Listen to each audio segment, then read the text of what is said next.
नमस्कार दोस्तों, कैसे हैं आप लोग? मेरा नाम सौरभ कुमार है और मैं आप लोग को यहाँ पर जनरल नॉलेज सामान्य ज्ञान पढ़ा रहा हूँ, जो कि आपका ऑब्जेक्टिव किताब है और वस्तुनिष्ठ। तो इसमें आपका जो है एमसीक्यू बेस्ड क्वेश्चन मिलेगा आपको, ठीक है। तो अभी हम लोग जो है चैप्टर नंबर 5 लूसेंट किताब का इकोलॉजी एंड इन्वायरमेंट को पढ़ रहे हैं। और इकोलॉजी एंड इन्वायरमेंट में हम लोग आज सेकंड पार्ट पढ़ेंगे इसका, ठीक है। तो हमने फर्स्ट पार्ट में लगभग 20 क्वेश्चन किया था, तो सेकंड पार्ट में भी हम लोग अप्रॉक्स 20 क्वेश्चन करेंगे, ठीक है। और इसमें टोटल आपका 230 क्वेश्चन दिया हुआ है, ठीक है। तो इसको जो है हम लोग 10 पार्ट में कवर करेंगे, ठीक है। तो चलिए स्टार्ट करते हैं आज का सेकंड पार्ट। तो देखिए आपका chapter number 5 ecology and environment का सेकंड पार्ट आ गया है। तो हम पढ़ेंगे क्वेश्चन नंबर 20 से। तो which country will host the 26th union climate change conference of the parties COP26। तो which country will host the 26th union climate change conference of the parties COP26? Option a UK, option b Germany, option c Russia, option d France. तो 20 का right answer है option number a UK. तो 26th UN climate change conference of the party COP26 will host UK. Question number 21 है, in the year 2020 which one of the following tiger reserve of India was declared by UNESCO as a biosphere reserve? तो in the year 2020 which one of the following tiger reserve of India was declared by UNESCO as a biosphere reserve? Option A Panna tiger reserve, option B Namdapha tiger reserve, option C Dudhwa tiger reserve, option D Pench tiger reserve. तो 21 का right answer है option number ए Panna tiger reserve, ठीक है। तो पन्ना tiger reserve को UNESCO के द्वारा जो है एक बायोस्फीयर रिजर्व डिक्लेयर किया गया, ठीक है। क्वेश्चन नंबर 22 है, the headquarters of the Greenpeace International is located at? The headquarters of the Greenpeace International is located at? Option A Amsterdam, option B Canberra, option C Ottawa, option D Nagasaki. तो by correct answer option number A Amsterdam. The headquarters of the Greenpeace International is located at Amsterdam. Question number 23 है, which among the following is the secondary pollutant? तो which among the following is the secondary pollutant? Option A smog, option B carbon dioxide, option C carbon monoxide, option D fly ash. तो which among the following is the secondary pollutant? तो 23 का right answer है option number A smog, ठीक है। तो which among the following is the secondary pollutant? Smog आपका secondary pollutant है, बाकी सब आपका कार्बन डाइऑक्साइड, कार्बन मोनोऑक्साइड और फ्लाई एश आपका प्राइमरी पोल्यूटेंट है। क्वेश्चन नंबर 24 है, home to the snow leopard the Hemis National Park is located in? तो home to the snow leopard the Hemis National Park is located in? Option A Lakshadweep, option B Himachal Pradesh, option C Arunachal Pradesh, option D Ladakh. तो 24 का right answer है option number D Ladakh. तो home to the snow leopard the Hemis National Park is located in Ladakh. Question number 25 है, with a view to have animal protection world over, several countries have been brought under the covers of CITES with effect from 26 August 2019. What does E stand from for in the acronym? So with a view to have animal protection world over, several countries have been brought under the covers of CITES with effect from 26 August 2019. What does E stand in for? E stand for in the acronym.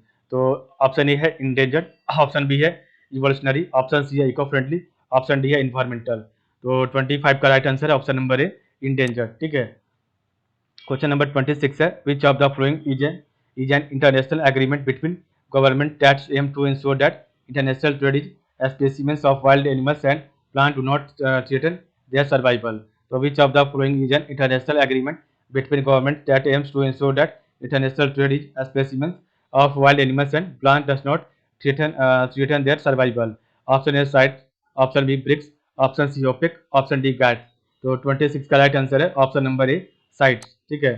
Question number 27 है, the narrow zone of contact between the lithosphere, hydrosphere and atmosphere where natural vegetation and wildlife exist is called? तो the narrow zone of contact between the lithosphere, hydrosphere and atmosphere where natural vegetation and wildlife exist is called the? Option A exosphere, option B gaseosphere, option C biosphere, option D troposphere। तो आपको बताना है इसका right answer क्या होगा। तो 27 का right answer option number C biosphere. तो narrow zone of contact between the lithosphere, hydrosphere and atmosphere where natural vegetation and wildlife exist is called the biosphere. Question number 28 है, India first indigenously developed payment ecosystem for transport based on national common mobility card NCMC standard was launched in? तो India's first indigenally developed payment ecosystem for transport based on national common mobility card NCMC standard was launch in option A March 2018, option B March 2016, option C March 2019, option D March 2017। तो 28 का right answer है option number C March 2019। ठीक है। Question number 29 है which one of the following protected areas is well known for the conservation of a subspecies of the Indian swamp deer barasingha that thrives well on hard ground and exclusively जो है graminivorous. तो which one of the following protected areas is well known for the conservation of a subspecies of the Indian swamp deer barasingha that thrives well on hard ground and is exclusively graminivorous. Option A Kanha National Park, option B Manas National Park, option C Mudumalai wildlife sanctuary, option D Tal Chhapar wild life sanctuary. तो आपको बताना है इसमें से right answer क्या होगा।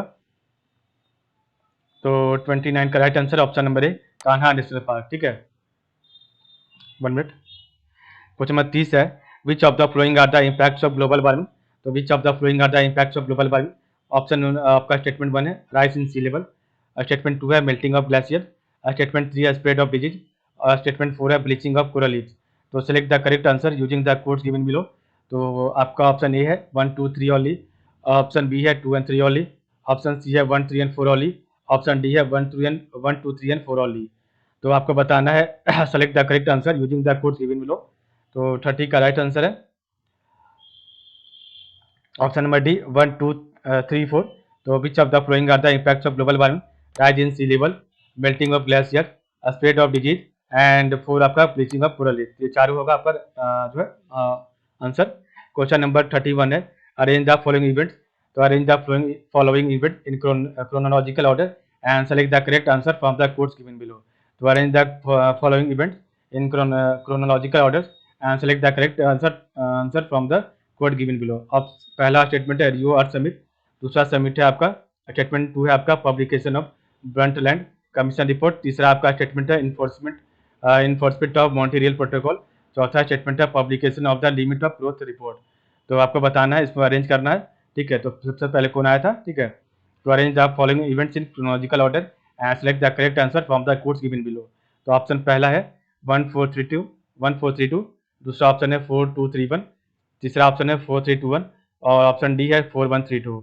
तो 31 का राइट आंसर है ऑप्शन नंबर बी 4231। ठीक है, तो publication of the limit of growth report पहला आएगा, उसको आपका जो है publication of Brundtland commission report दूसरा आएगा, तीसरा है इन्फोर्समेंट ऑफ मॉन्ट्रियल प्रोटोकॉल और चौथा आपका है रियो अर्थ समिट। ठीक है, तो ये आपका है तो publication of limit of growth report, दूसरा publication of Brundtland commission report, तीसरा इन्फोर्समेंट ऑफ मॉन्ट्रियल प्रोटोकॉल, चौथा है रियो अर्थ समिट। ठीक है, तो ये ऐसे आपका जो बनेगा। ठीक है, क्वेश्चन नंबर 32 है the National Chambal Sanctuary does not fall in which of the following states. तो National Chambal Sanctuary does not fall in which of the following state. Option A Uttar Pradesh, option B Madhya Pradesh, option C Haryana, option D Rajasthan. तो 32 का right answer है option number C Haryana. The National Chambal Sanctuary does not fall in which of the following state Haryana. Question number 33 है which of the following are the most likely places to find the musk deer in its natural habitat। तो which of the following are the most likely places to find the musk deer in its natural habitat।